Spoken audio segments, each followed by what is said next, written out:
Record to the cloud. Okay. Okay. Now it's recording, I think. Yeah, it's working now. Thank you so much. Yeah, no problem. See, this is what I said. You keep me on my toes.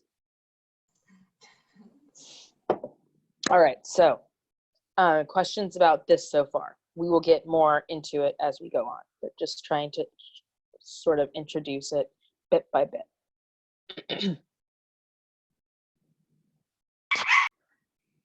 Let me ask this. What does it mean to understand gender as a hierarchical relational category?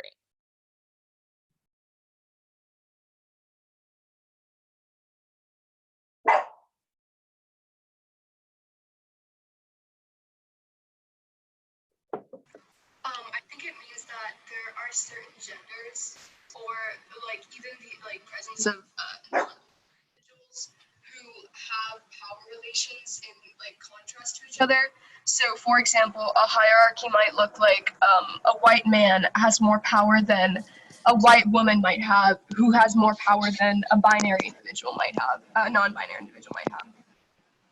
That's a good example. It's a good way to explain it. So there is a semblance of order that creates conditions for some and not for others. And it's not just individual, right? There are systems that are created as a result. Things like the wage gap. Also, like when we're thinking about non-binary people and trans people, like protections and healthcare for them, those protections that are being constantly threatened. So they're a big part of FemIR's criticism of realism, and realism. So there are multiple theories of international relations. Does anyone know what the theories of international relations are? And it's okay if you don't. I learned this partially in debate, but took a class about it in college. So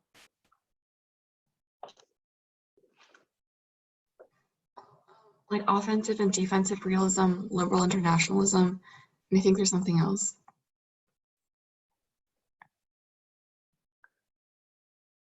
Constructivism. It's realism, liberalism, constructivism, and idealism. So these different concepts are basically different approaches to international relations and are meant to sort of describe and potentially suggest the way that international relations should be handled. So think about how the United using these lenses to influence and suggestions that might be given to someone who has control over international policy and policy-making decisions. But it can also be done in the realm of scholarship, and critical feminist IR theory has been important in the discipline of international security studies and critical security studies, because it adds another dimension to what criticisms can already be made. So realism, which is a concept you're going to continually hear, so I want to break it down, and it's something that exists in debate and you've probably heard before. So it's also known as political realism, and it's a view of international politics that stresses its competitive and conflictual side. What does that mean? Doesn't it mean that every state is out for themselves, and that things like national security and the pursuit of their own power needs to be prioritized over all else, or else someone else will do it? Right. So it's just kind of the survival of the fittest, protect your own, and very much competition. And there are people, I remember in debates, people would read cards, and probably still do, that say realism is biologically ingrained into us because we're competitive. So that is a perspective. And so it's usually contrasted with theories of international relations such as idealism, liberalism, constructivism. And these theories tend to emphasize cooperation more. So if you think about liberalism, it's more about inclusion, working together with people, diplomacy, things like that, rather than more offensive measures or heavy militaristic measures. And so that's sort of, these theories influence different approaches to international problems, and even the sort of defining what is considered an international problem, what is considered a security issue even. So constructivism is I honestly, I think that so I'm getting a PhD in rhetorical studies, and I think that I was always interested in rhetoric because I liked the constructivist understanding of international relations, which basically means that we sort of create ideas about other countries. And so we obviously have perspectives of other countries' incentives, what their desires are, and we sort of I'm over here, cannot say the words. They come up with a narrative that describes those other countries as threatening or as threatening the hegemony of the United States for a variety of reasons. And so constructivists sort of try to peel back the way that countries describe each other and say, okay, what parts of these are like a thing and what parts of these are like constructed. So it's in the name. And so for realism, in the theory, they say that the only actors are state actors. So the theory of realism says the only actors that you need to be concerned with and are relevant to international relations are state actors. And so, and what was mentioned earlier, which is that they are concerned for their own security and their own national interests and their struggle for power. And so since that's inevitable, basically everyone should act under that same framework because other people are going to do it. And so part of the drawbacks of realism is that they care less about other countries because naturally they're interested in self-preservation and national interest. And so there's lots of questions about the ethics of national security policies. I'm sure you can find an article on like every president and every like national security advisor's decisions and what they did right or what they did wrong. So what questions do you have about realism?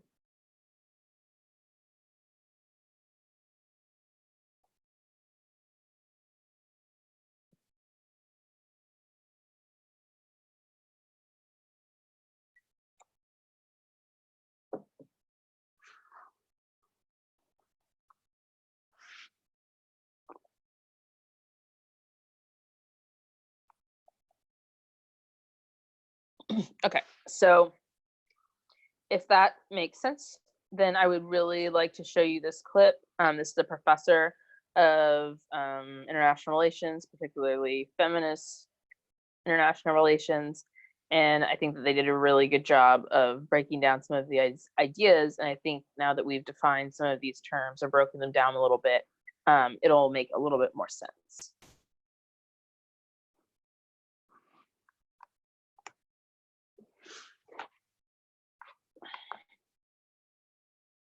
A feminist analysis Can you hear? starts from the significance of gender. Yes, we Gender can. may be understood in Thank different kinds of ways, but all feminist analyses take gender seriously. In other disciplines,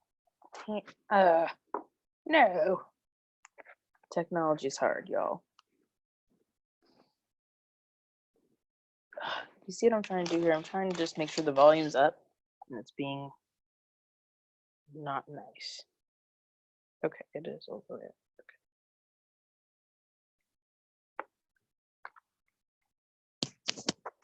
a feminist analysis starts from the significance of gender. Gender may feminism allows you to see and femininity. Jesus. And they are thinking. Okay, I'm sorry, y'all. I'm fired. I apologize. A feminist analysis starts from the significance of gender. Gender may be understood in different kinds of ways, but all feminist analyses take gender seriously. Okay. My dog's over here whining, so I'm going to the Zoom to mute myself while you're watching this because she's being annoying.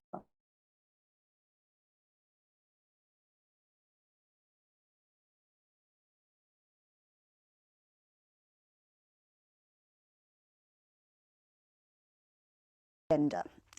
Gender may be understood in different kinds of ways, but all feminist analyses take gender seriously.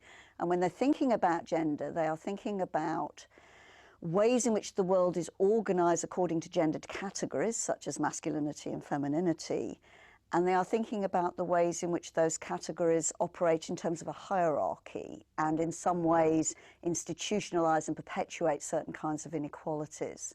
So feminist analysis starts from gender, and it starts from gender as a hierarchical relational category, and it tries to look at the world through that kind of lens.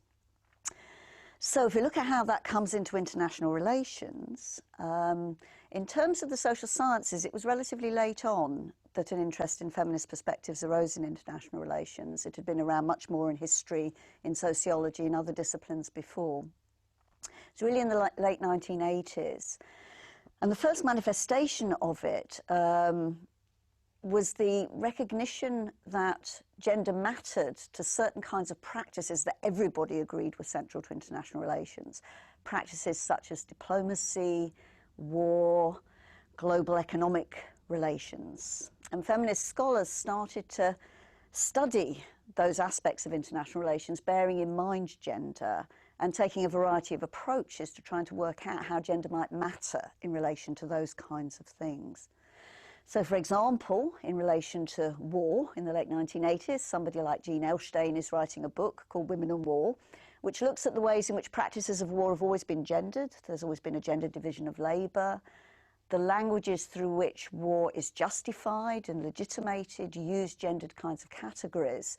And in many ways, the whole practice relied on a distinction between masculinity in men understood as protectors, defenders, fighters, and women understood as those on the home front, those who are in need of protecting, those who were taking care of the injured when they came home, and so on.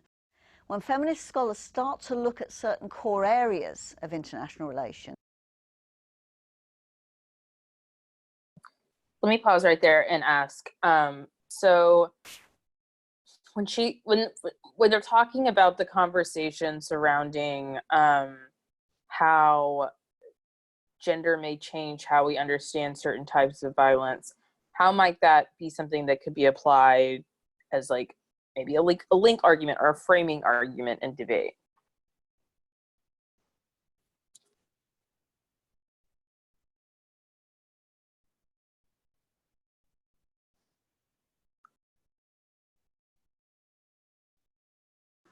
So I guess like one critique could be is on the Secondary Sanctions Act, which talks about like dollar hedge and like maintaining superiority. We could say that those are masculine ideals. Like the U.S. is portraying itself as a masculine nation that needs to kind of coerce and control countries that are lesser and weaker than it, like i.e. I guess smaller Asian countries or something like that, which is like a perspective that kind of draws binaries again.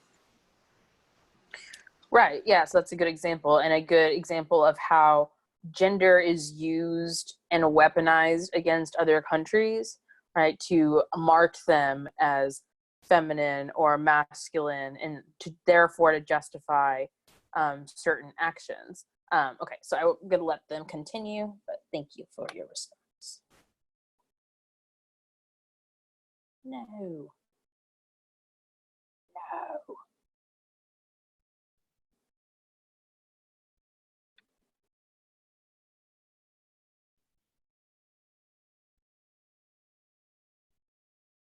A distinction between masculinity in men understood as protectors, defenders, fighters, and women understood as those on the home front, those who are in need of protecting, those who were taking care of the injured when they came home, and so on. When feminist scholars start to look at certain core areas of international relations, such as war, peace, diplomacy, and use the category of gender to try to understand what is going on. And what they find is that gendered relations of power are hugely important to all of those areas of international relations. For example, things like the work of diplomats often being structured in terms of a division of labour between a diplomat and his wife, which then gets very complicated when you start having more women diplomats in the 1990s, and suddenly the Foreign Office can't work out what to do because there's nobody to do the social side of things that the diplomat's wife has traditionally done. So something as central to international relations as diplomacy turns out to rely on certain kinds of gendered relations, which are also relations of power. So that's the kind of thing that feminist analysis starts to do in international relations. And as you go on through the 1990s and the 2000s, feminist work extends to more and more aspects and topics within international relations, including, of course, economic globalization and international political economy, where gendered divisions of labour and gendered effects of economic changes are really important. In terms of that part is really 36. That part is really important for this topic, right? The sort of gendered effects of economic relations and even how gender might be used in order to justify using sanctions on particular countries based on how their actions have been interpreted by the United States.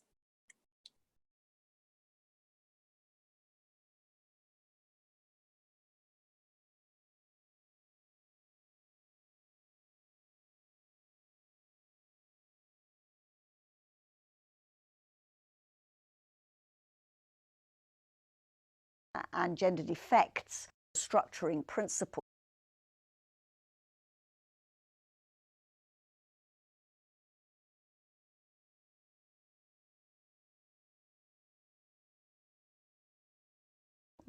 In terms of realism, feminism has particularly wanted to point to the importance of gender as a structuring principle for what states are, how they operate, but also the significance of non-state actors of various kinds in the international system. So going back to the original example I was using, the ways in which a gendered division of labour is absolutely crucial to the practice of war. So feminism challenges realism by bringing in different sources of explanation, different ways of thinking about central practices like war. It argues that the state isn't the only significant actor within international relations. It opens up the range of non-state actors right down to individual men and women as being important to how international politics works. And it's also suspicious of the assumption that everything must be driven by the kinds of power and security logics that realism assumes. So feminism in that sense shares, I think, something with liberal and constructivist approaches, which tend to open up much more the possibility of change and challenge, the possibility of actually making the world a better place in some sense. In terms of constructivism, I think you could certainly argue that feminism is an example of a constructivist approach, in that very few feminist perspectives, in fact none that I can think of within international relations, would think about gender as something that's somehow biologically given or factually just there. The assumption is that gender is a socially constructed category, that it comes out of whole sort of systems and layers of meaning, that it's structured into the way in which the world works and can be unstructured, if you like, or deconstructed in some sense. So in that sense, feminism is part of a constructivist agenda. There are, however, tensions between feminist and constructivist work.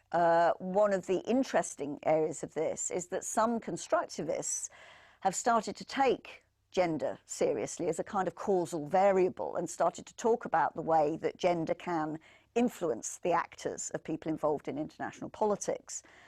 For example, there's a very famous piece of work that looks at the evacuation of Srebrenica before the major massacre that happened in the mid-1990s during the wars in the breakup of Yugoslavia.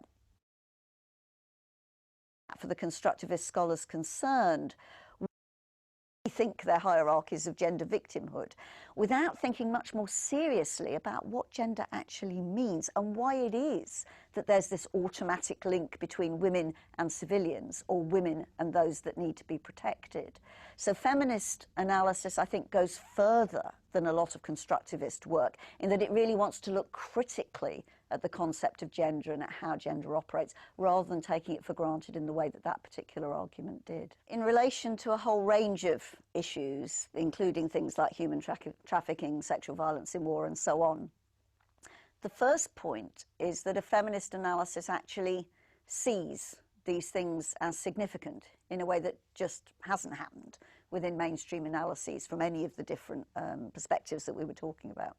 So there's a sense in which something like sexual violence in war wasn't considered as of any specific importance in terms of understanding how war works, in terms of a kind of social scientific explanation of what's going on in war. It's not until feminists start to look at that phenomenon that you actually get an attempt to understand what's going on social scientifically. So if I can just try and exemplify that, traditionally, sexual violence in war was understood as a sort of leftover thing that just happened. It was one of those things. Of course, men, after they've conquered a city or whatever, are going to go around raping people. It's just, you know, par for the course. That's what they do. A kind of very reductive, biologically essentialist way of thinking about men and masculinity. Feminist scholars want to raise.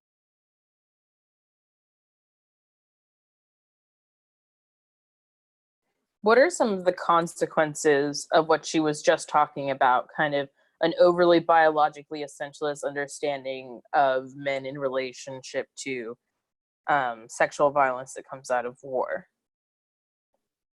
It justifies sexual violence and like makes it so that it's okay, and then also like stifles any attempt, or stifles maybe any attempt to like stop it, because people will just say, oh, it's biological, boys will be boys, they're going to do it anyway. Exactly. Where else have we heard that? With like domestic sexual violence cases. Yeah. And from the president too, you know, it's just locker room talk, right? That's just how they are. And so, and if anyone's followed the recent murder of Vanessa Guillen from Fort Hood, she was a woman who was in the military, and there are lots of complicated twists and turns to that case, but there's definitely sexual violence within the military that is not taken seriously and is not investigated, because the military gets to investigate themselves. So obviously they do whatever they can to cover it up. And so there's lots of different levels to feminist criticism of international relations, as well as like feminist criticisms of militarism. If you're looking for like that as well, that might explain the sort of like the ideologies that exist within the military itself, not necessarily it all being about other countries. Does that make sense? So that might be more helpful on more topics. Okay, we're gonna go back to what she was saying.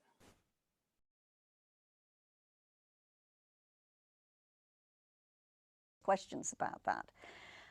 For a start off, they would link sexual violence to all the other ways in which war is gendered. And they would try to think about, well, what role is sexual violence playing in war? What's it reflecting and what's it constructing? When you start to study it in detail, and when you look at sexual violence not just against women, but also against men in war, you find some really interesting dynamics. Well, one has to go back to gender, I think, in terms of what feminism allows you to see. There is an expression that quite a lot of feminist IR uses, which is to talk about looking at the world through a gendered lens or a gender lens. This is simply something that isn't visible to most work in international relations. I've frequently had conversations with colleagues in which they've said, yes, but how can it have anything to do with interstate relations or with war? I just don't see it. Isn't it to do with personal relations or something that maybe sociologists should be interested in, but why international relations? So there's a literal kind of blindness that you simply don't see it without that feminist push to see it. And once you start to think about gender, you do see that it's everywhere. Now, that doesn't mean that it's everything. So I guess this brings us to the limitation side of it, or at least to the ways in which feminist analysis and paying attention to gender needs to go along with other things as well.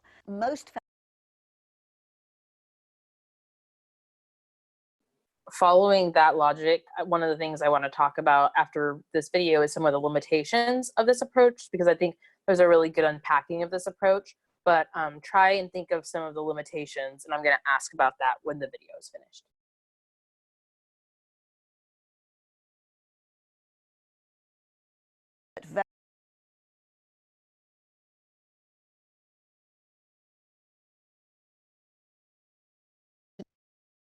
Which feminist analysis and paying attention to gender needs to go along with other things as well. Most feminist analysis is very interested in intersectionality and in the ways in which different kinds of identity categories, gender, race, class, sexuality, disability, all these things are significant for how the world works and for the different kinds of hierarchies of power that operate within it. I suppose the other side would be that sometimes people accuse feminist analysis of lapsing into only being interested in women. Although one could say to that, well, at least somebody is, because if you didn't have that, then you probably wouldn't have anybody saying anything about women at all. And that brings us back to the point about how men and masculinity is something that actually feminist lenses do, I think, open up our sort of, or bring to our attention. But nevertheless, it could be argued that some feminist analysis doesn't look carefully enough at men and masculinity and focuses too much on that kind of gender as a synonym for women problem. And I suppose the other side of this, and this is really a matter of debate within international relations, from the point of view of certain kinds of approaches to social science, feminist analysis tends to focus too much on the micro level or on questions that you can investigate through qualitative techniques, doesn't do enough in terms of being able to generalize or come up with law-like observations about the way in which the world works. Now, again, that's contested, and there is some feminist work that actually does use a lot of quantitative positivist or neo-positivist techniques. But it could be argued that it tends to focus attention down more to the micro level than the macro level in terms of what it does. So that could be another limitation.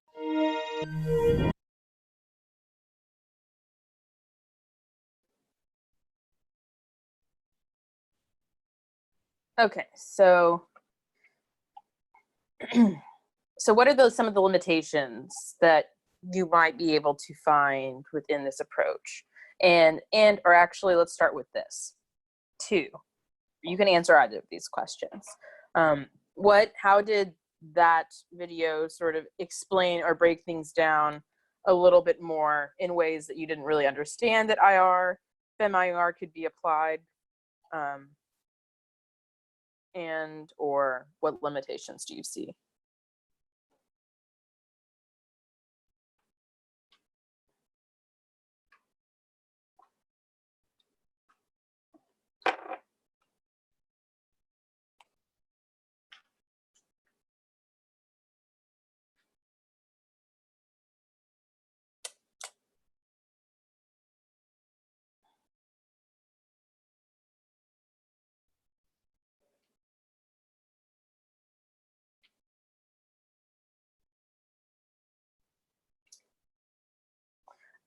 So there are a few questions in the chat about does FemIR directly agree with realism or go against it, as well as... You have your private chat open. Oh, thank you. I'm sorry. Thank you so much, Madison. Stop share. Ugh. Okay, so we have some questions about FemIR and basically maybe the last limitation, how that might be, what does it mean to break it down too much? And I think part of that limitation has to do with, I think that one of the quotes that I liked a lot was that once you start to think about gender, you can see it everywhere, but that doesn't mean that it's everything. And so there's certain ways in which maybe the analysis doesn't get at, like, pulling apart too much won't get at some of the intersections of gender and how gender may be different people maybe affected, maybe experience gender differently based on things like race, ethnicity, as well as people who, we'll get into that a little while more, but other thoughts?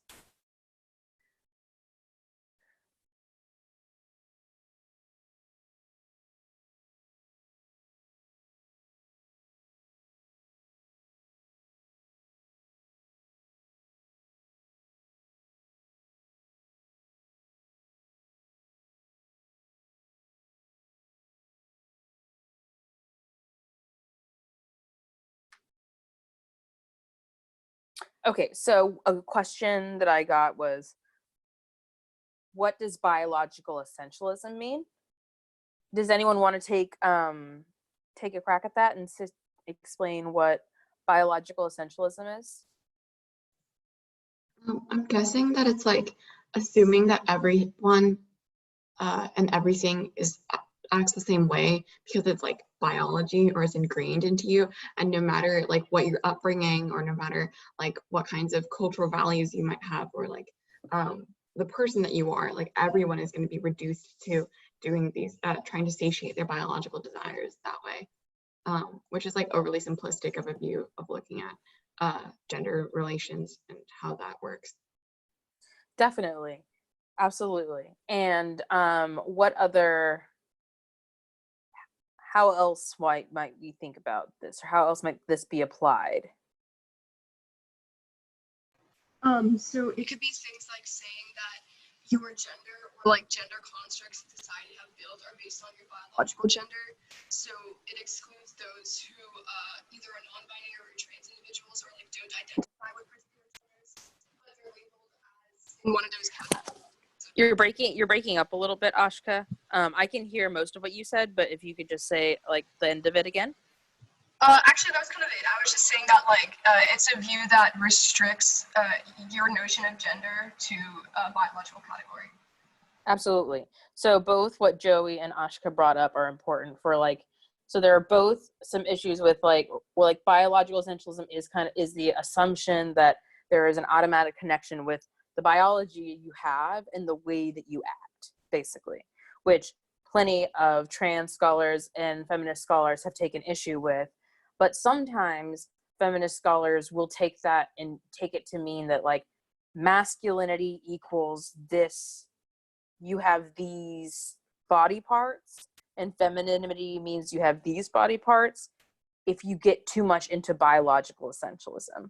Because then you say, if you have this biology, then you act this way. If you have this biology, then you act this way. And thus, the ways in which you act are explained by your gender.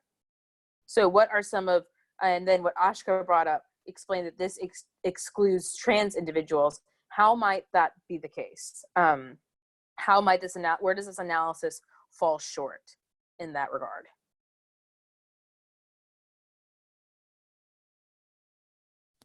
I guess because in terms of biological essentialism, there's only two genders, like there's only man and women if you look just at the biology, and that excludes anyone who doesn't identify with those general categories.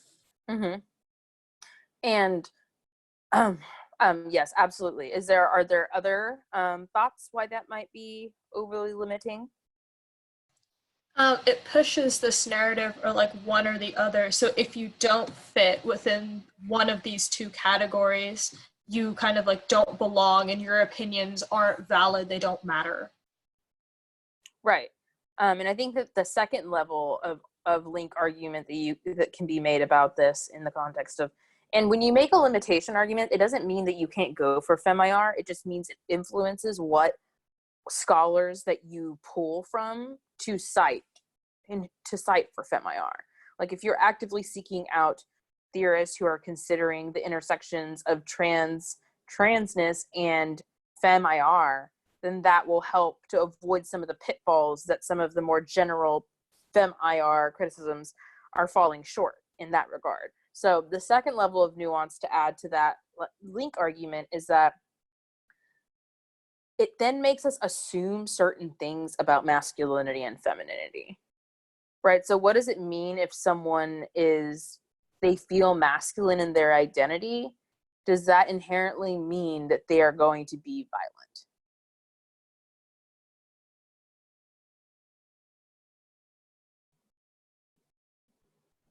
That's a question. Hopefully not. Who said that? I did. Hank. Okay, yeah. Right, hopefully not. And so sometimes there's a bit of an overgeneralization about what masculinity and femininity mean, right? Like femininity can very well be weaponized. And so you can think about the way that certain types of femininity are protected while other types of femininity are criminalized. right? So I think that if you bring critical race studies, trans studies, and FemIR together, you can have a more nuanced understanding and a more intersectional analysis. And if you've gone to any of Dr. Curry's talk, he has a really good criticism of intersectionality, because he says that ultimately it doesn't consider that there are different types of masculinity. Not everyone has access to hegemonic masculinity, which is white cis maleness, maledom, DOM, right? So people who fall outside of that category but are masculine are not afforded the same privileges as a white man who's masculine. Does that make sense? And so it's not to say that everything is wrong, but there needs to be a level of nuance to understand people who are in different positions. And for example, we shouldn't assume that trans masculine people are violent because they present as masculine, for example. I think that's one thing that trans studies is really helpful about, as well as Black feminist studies, Black male studies, is coming to question, but also Black trans studies more specifically, about our over assumption about what gender means and what characteristics are automatically or biologically associated with them. Okay, I'm going to share my screen again. Let me see how to.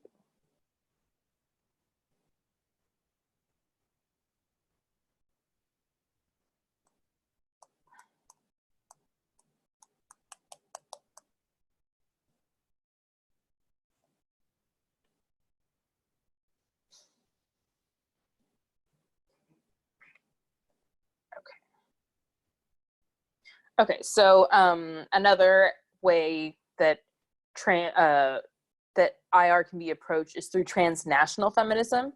So when I say transnational feminism, I mean seeking out approaches and criticisms of Western empire, Western military, Western hegemony, etc., from a non-Western perspective.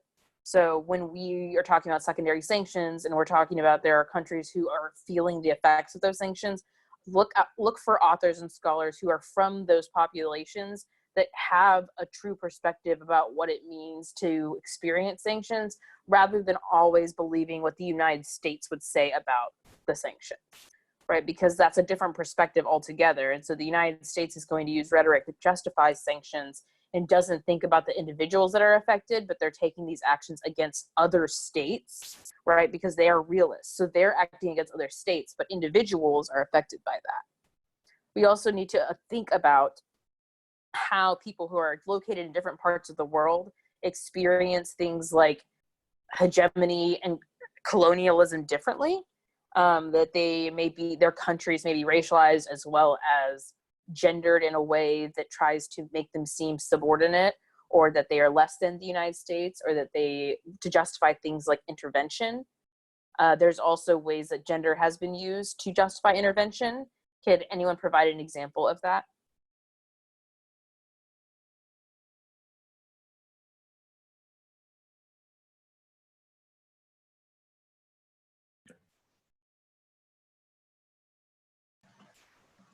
So this is kind of a specific example, but in India, in the partition between like Pakistan and India, there was a lot of violence insofar as like there used to be Indian soldiers who came in and there was like rape of Muslim women. So there was kind of, there were peacekeepers sent to that area. I think it was like somewhere in the 1960s or something. And then it was really ironic because like gendered violence increased as those peacekeepers like participated in the same acts, which was an example of where gender was used as a tool for political purposes, and then it was further exploited to make the problem like worse.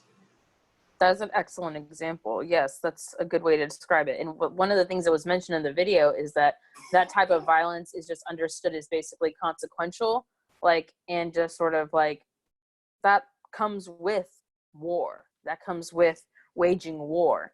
That a war of violence, a tool of violence, is sexual violence. And also that doesn't mean just against women, right? That means sexual violence on other communities that are being dehumanized, which means it doesn't necessarily just happen to women. But I think that that's a really excellent point and example.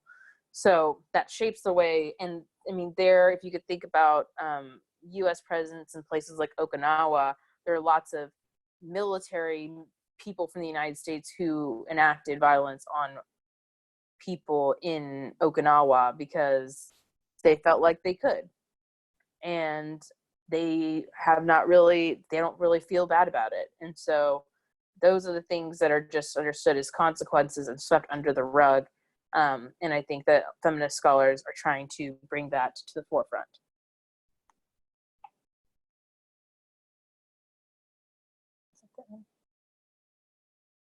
Okay, so I want to open it up for questions. What questions do you have?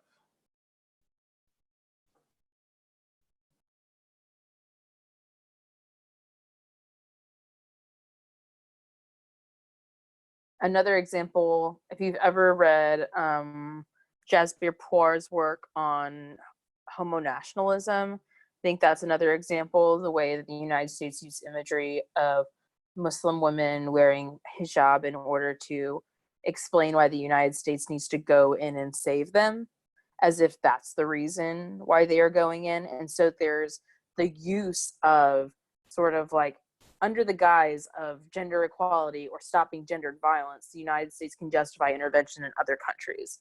Like similarly, that comes to the question of secondary sanctions. Secondary sanctions are used to impose on countries that have violated human rights, right? Then when they go in to rectify the human rights violations, they cause more human rights violations. Like the example of the peacekeepers coming in and then causing more violence. So there are definitely ways to connect it to the topic. And I think that something that is important, if we think about FemIR as like in a tools perspective, like how can you use it in debate? I think that there are various criticisms that exist. So basically there's criticisms on the impact level, which is like, so something at the end of that video was that a lot of times the work that FemIR scholars have done is dismissed because it's seen as too micro. And structural violence is consistently understood as the private or personal, interpersonal violence, rather than something that is connected to war. And so that's an example of how, and that means that the United States will go and impose sanctions on other countries that are violating human rights, but they would not allow themselves to be sanctioned for the human rights violations that they engage in, like, as we speak. Right, so it's really easy for the United States to come in as the global police and say, let's go save these women, let's go save X people because they are being treated poorly. But they just do that because they have some other interest there. It's not just because they're feeling nice and want to go help other people. There's always some other interest involved. And so it's interesting to see how sort of what seems to be a gendered analysis can result in the opposite of that, more military presence and more militarization. Hold on. So some authors talking about FemIR, I'm going to, when I post this video, I'm going to attach a file that has some articles. I was just talking to someone about this, and they suggested this author named Schoberg. I believe the name is Laura. Hold on. I downloaded the articles and I'm going to upload them with this. But let me see. Yes, Schoberg. And she even has an article about transgendering international relations.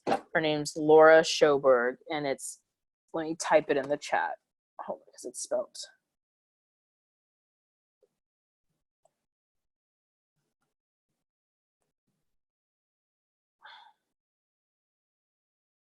Okay, so a question was, what would a FemIR alternative look like? So I think that there's a couple of approaches. So when I was saying there's different tools, what I meant was that there's a criticism that FemIR looks at micro politics, right? So there's a criticism on the impact framing level that says we should prioritize structural violence rather than high magnitude, low probability. So if someone's like util, FemIR has the tools necessary to explain like why an overemphasis on utilitarian calculus continues to push aside structural violence that comes at the result of a lot of these political conflicts that they're trying to justify. It's like such as secondary sanctions, for example, or even the removal of that results in increased violence and increased control. The second thing is that there's kind of like a discourse level argument that can be made about the type of research that the AF uses, the way, like for against the dollar hegemony AF, a good criticism could be is that they're concerned about stabilization of the United States economy and not really so much about the alliances, although there is an alliance advantage. It seems like the major concern is making sure the United States gets something out of it. Like what I said earlier, the United States didn't just decide to be nice. There's something that they want. And so that's a way you can make a link argument to the plan and say, you know, although the plan says this, the justifications for the AF explain that the reason that they do this is based in like maintaining colonial control or maintaining control over other countries and continue to enact violence under the guise of them being accepting and helpful. So, so then if discourse is part of the discussion and research is part of the discussion, then the alternative can also be related to those things. So you could read an alternative that's like, we should have a feminist international relations approach to the affirmative, which that departs from the discourse used by the 1AC and the justifications used from the 1AC. So it's kind of like a pick. You can agree that secondary sanctions should be reduced, but the justifications for why you think that happened can be based on the experience of marginalized people that are affected by secondary sanctions, not because it helps the United States. So it's a nice pick argument that says, like, you have to defend your justifications, discourse matters, and so that's something you'll need to make a response to. Discourse and research matters and will influence the way those policies are carried out. So an alternative can be like the process of making link arguments to the AF, a process of criticism, and then a departure from their analysis for like a FemIR analysis. You could also make an argument for why an alternative might suggest a different action. Maybe, so you can say it would be done for different reasons, so we can agree with the plan, but not with the justifications. Or you could also say, we don't agree with the plan. We think all sanctions should be removed, or that you have to make a reason why that's explicitly competitive and make sure the AF does not get to just permute that. But it kind of depends on what kind of AF you're debating. I think that you might have more research-based types alternative against someone who's defending a plan. And I think that this is best against plan-based affirmatives, especially those that have just big stick impacts like the economy, relations, or terrorism, or like hegemony, economic stability, things like that. What other questions do you have?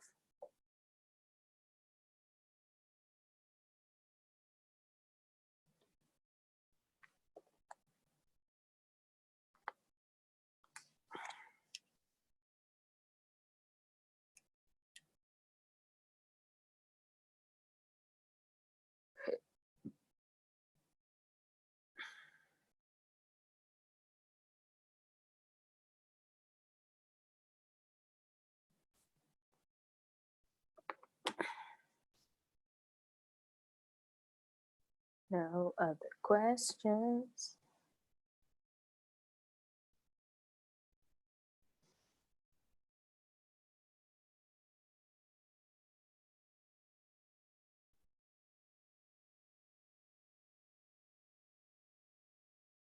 So some criticisms of FemIR, as we've discussed, can include things like maybe like Black feminist analysis, Black trans analysis. Also trans scholars that talk about international relations might provide a good corrective to some of the more biologically essentialist FemIR scholars. And so I think that when you're looking for evidence about this, it's important to read the theory and figure out what they defend, so you know what you're accountable for. And I would avoid, arguments that get a little bit too excited with the biological essentialism claims. Like, you should be generally be what is the word I'm looking for? Skeptical of biologically essentialist claims, because a lot of these things are socially constructed, so you should be skeptical or suspicious when someone's like, ah, yes, this is just the way that it is. Because that also is kind of like fatalistic in that this is all that these genders can ever be, and that they will always inherently include these characteristics when gender itself is something that we created, right? So, and gender roles, so how we understand non-dudes roles in international relations, even in the context of like, if any of you are interested in international relations, like I did international security studies, it is hard to, like, the representation in things, places like the State Department, like it's overwhelmingly men. And so to break into those areas, there are still even the most basic sort of gender biases and racial biases even in those fields. Any other questions?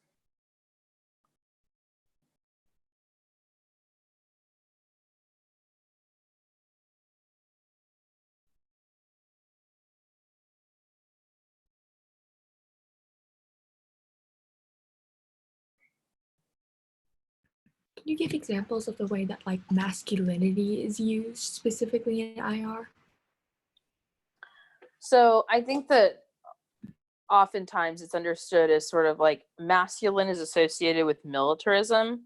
So United States uses a masculine approach in that they want to do things like intervene, and they're focused on competition. And really what they mean is a realistic approach. Like, it's more of a criticism of realism than it is of masculinity. And I think more it's a criticism of militarism, which is why I think that, like, it's probably better to explain that there are gender dynamics of violence that occur, and there is gendering of countries in order to justify violence, but perhaps we should name violence as it is, sort of like colonialism or military violence or sexual violence, whatever that may be. And so I think that, so you could say things like hegemony are masculine, or military interventions are militaristic. And it also means that there's less of a focus on cooperation and diplomatic efforts. So the solutions that will be suggested from a masculine or realist perspective are ones that are always self-interested and do not consider things like ethics. They're just like, whatever works for us.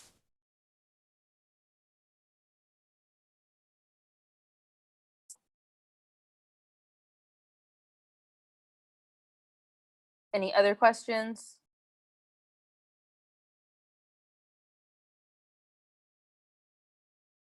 Okay, so someone asked to explain the gendering of countries. So could anyone else provide an example of how a country may have been gendered and how that affected how the United States interacted with them? So there was this Go ahead. I was gonna say there was this one example of Singapore. So before Singapore had an army that they had like some army division that was created by the United States. And I think that before they were labeled as an overall weak country, and then after the army division, there was a study conducted that labeled the people who participated in that specific military division as not only more masculine, but also more likely to do things like perpetrate sexual violence at home and have like ideals of militarized masculinity. So that was an example of not only where like on a macro level analysis, a whole country was kind of more militarized, but also there were specific microaggressions that stemmed as a result of that, like one policy that created that specific branch.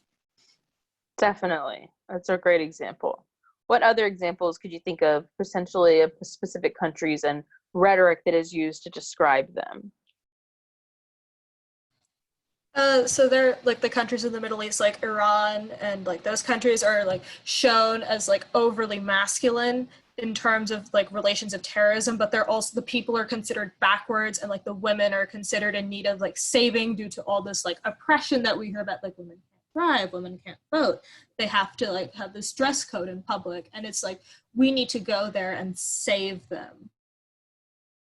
Right, so there's this sort of saviorism component to that. And it's interesting because the United States uses, so when I think about gendering, I think about the way that they will feminize certain countries and to say that they are weak or small or underdeveloped. And so that's a way to explain why the United States should have dominance over them. But at the same time, they will describe other countries as threatening, militaristic. They probably wouldn't say masculine because they would link to that too, but they would describe them in a way that is aggressive, assumes things, like assumes the worst in them, basically. And so it's weird because you would think the United States would kind of want to feminize those countries and explain why they are less strong, which is another thing, right? Oh, femininity equals weakness, masculinity equals strength.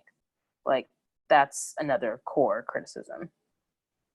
And Ira said the Middle East is seen as illogical or like feminine because of that, because they're illogical, like, or unstable. So using tropes about women, really, like, oh, they're just being hysterical, like you're being such a woman, like those are sorts of things that can be tossed around too.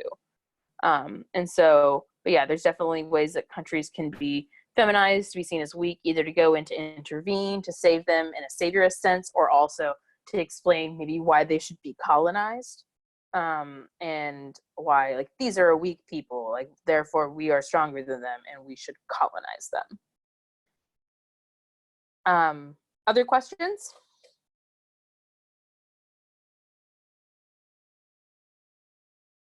And if you think of questions after this, feel free to send me an email and I'd be happy to answer.